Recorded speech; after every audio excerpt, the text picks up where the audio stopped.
Okay, let's unpack this. Today, we're taking a deep dive into a watch that's making waves by looking back, way back to the 1970s. We're talking about the Bulova Jetstar. Specifically, its 2023 revival. It's a fascinating example of how a brand can perfectly capture that 70s vibe while packing in some seriously advanced modern technology. Exactly. Our mission today, really extract the most compelling insights from the material you've shared, uncover what truly sets this revival apart and, why it matters. And what's truly captivating here, I think, is how Bulova has taken this definitive, 50-year-old design and infused it with capabilities its predecessors simply couldn't have dreamed of. Right. Particularly in accuracy and finishing. It's not just a nostalgic reissue. It's a contemporary statement built on a rich heritage that genuinely pushes boundaries. So let's start with its origin then.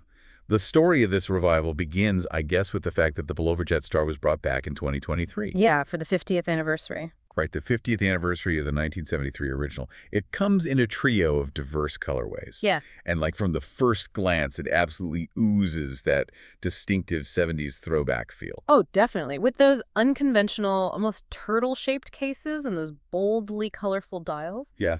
But when we connect this to the broader landscape, it's about much more than just aesthetics. Okay.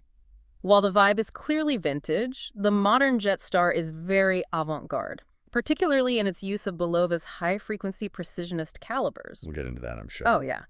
And its elevated level of finishing and that almost three-dimensional degrade effect on the dial. Goes to grade again. That's where the dial color subtly darkens or fades from the center outwards.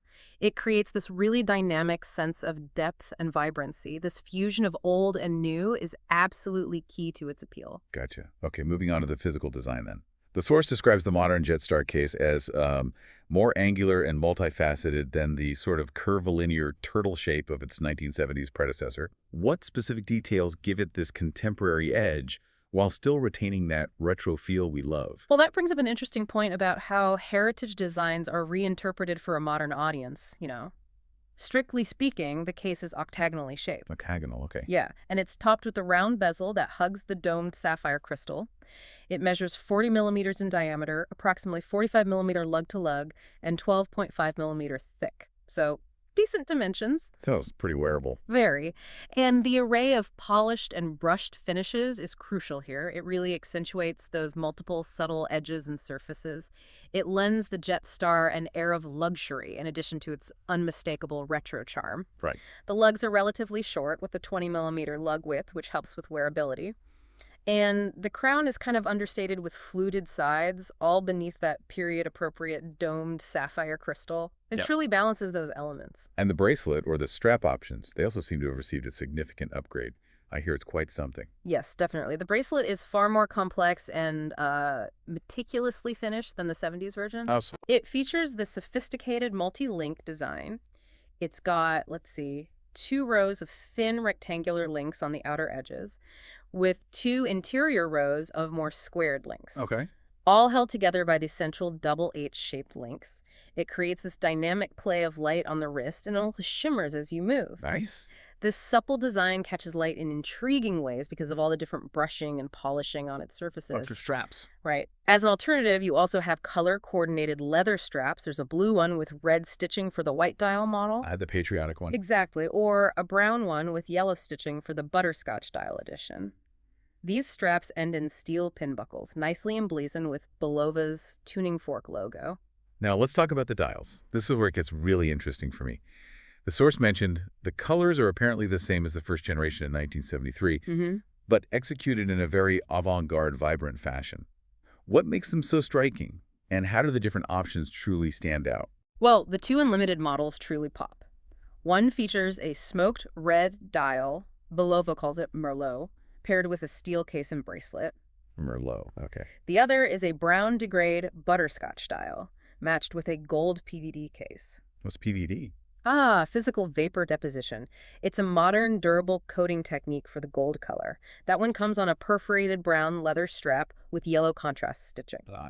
Then the third model, that's the limited edition of 7,300 pieces. It's particularly evocative of the most patriotic of the original Jetstars, released just before the U.S. bicentennial. Right, you mentioned. These have bright white brushed dials with striking blue accents and red hands and markers, and they're the only ones delivered with both the steel bracelet and an additional blue strap, which adds some nice versatility. Beyond the colors, the source highlights geometrical shapes on the dials. What specific details make these dials unique, maybe even a bit quirky? You know, when I first read about those inverted T's, Yeah. I actually had to look twice. It's certainly a unique touch, isn't it? It definitely is. You'll notice the hour and minute hands are these thin, partially hollowed out batons, and there's a very fine sweeping seconds hand. Right. The hour positions are marked by rectangular markers, similar in style to the main hands, also with carved out centers. Now, on the Butterscotch and Merlot dials, at the non-cardinal hours, so 1, 2, 4, 5, 7, 8, 10, 11, Right. several of these markers culminate with additional rectangles oriented in the opposite direction. That creates those distinct inverted letter T's. Quirky is the word. It is, but absolutely distinctive and memorable. And at 3 o'clock, the hour marker gives way to a date window, which has a nice faceted frame around it. And there's an interesting note about historical accuracy regarding the date display. It seems they made a conscious choice not to replicate the original's day date. Indeed. Yeah, curiously, Bulova chose not to recreate the day-date display of the earlier model. Any idea why? Well, even though it would have added to the historical accuracy, it's a deliberate design choice. It likely prioritizes a cleaner dial aesthetic, or maybe simplifies the movement for production efficiency. That's a common trade-off when you're balancing heritage with modern appeal. Makes sense. And legibility. For legibility in dark conditions, yeah, the dots accompanying those chunky hour markers, along with the hands, are all coated with superluminova. Gold aluminum. Exactly. It's an understated but highly legible glow. Now let's talk about what powers these watches, because this is where the modern Jetstar truly makes its mark, right? Moving beyond the Swiss automatics of the 1970s. Absolutely.